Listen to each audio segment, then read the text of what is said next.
Hello,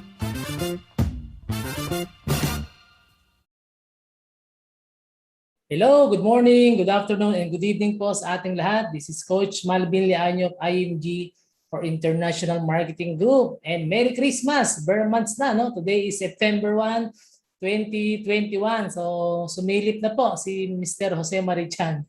So, in this video, sa pag-usapan po natin, mas maaga na po, no, na pwede tayong mag-renew ng ating IMG accreditation for 2022. So, baka po nagtataka kayo, bakit nag-login ako sa aking members page, meron na agad renewal. So, alam naman po natin na pwede tayong mag-renew hanggang December, pero mas maganda po, mas maaga na tayong mag-renew para hindi po natin malimutan. Okay, so ganito lang po yung gagawin natin. So, step number 1, punta lang tayo sa www.img-corp.net and ito po yung mag-a-appear sa screen ng ating computer or gadget. So, all you have to do is insert lang natin o input your IMG code o yung ating user ID and then password, and click po natin yung login. Okay? And then ito na po yung mag-appear yung next page, yung ating IMG members page. O yun po yung ating members page. Very powerful IMG members page natin, yung portal. And if you notice dito sa aking account, no, yung members details ko po. So valid po hanggang December 31, 2021. So gusto ko mas maaga ako mag-renew para next year, starting January 1, 2022, okay na po yan. Magiging green na uli yan. Okay? So, andito po sa ilalim yung renewal natin para dumiretso tayo sa kiosk. Okay? So, i-click nyo po ito. Nakalagay dito. Click here to renew your IMG accreditation or your accreditation. So, napakasimple lang po. Once you click, ito pong link sa ilalim. So, dadiretso po tayo sa kiosk.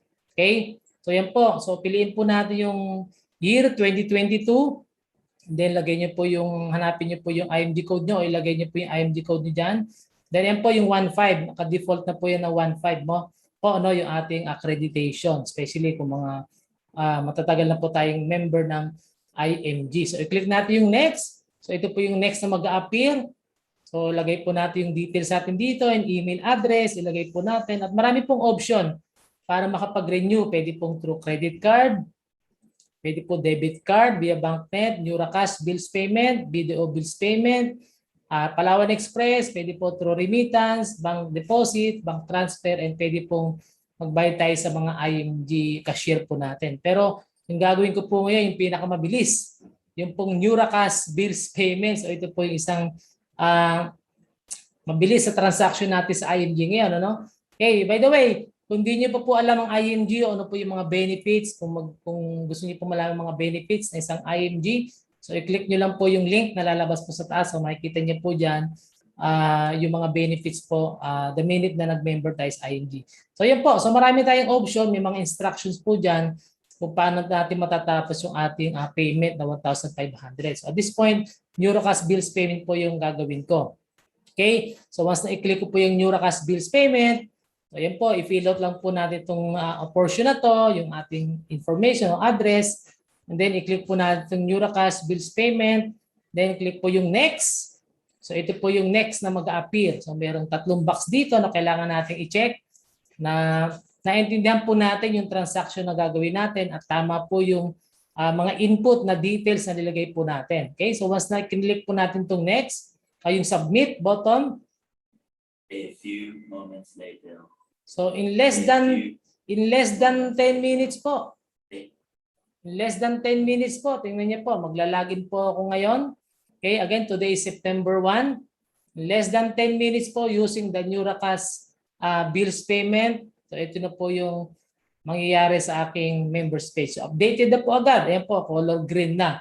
So accreditation valid until December 31, 2022. So ganun lang kasimple, mag-renew ng ating IMG accreditation. Mas maaga na tayo magre-renew, so para hindi natin makalimutan. Minsan kasi last minute tayo nagre-renew, so minsan nalimutan talaga. So September 1, pwede na po tayo mag-renew ng ating accreditation. Okay? So again, importante po nagre-renew tayo ng ating accreditation dahil alam naman po natin marami tayong benefits sa IMG, especially yung mga international members natin. Ang dami niyo pong benefits compare sa amin sa mga nasa Pilipinas. Once again, yung pong mga benefits po na IMG, ilalagay ko sa description box para yung mga gusto po mag-member, You can click the link and then pinapaliwanag ko po dyan what is IMG at ano po yung mga benefits kapag nag-member po tayo dito.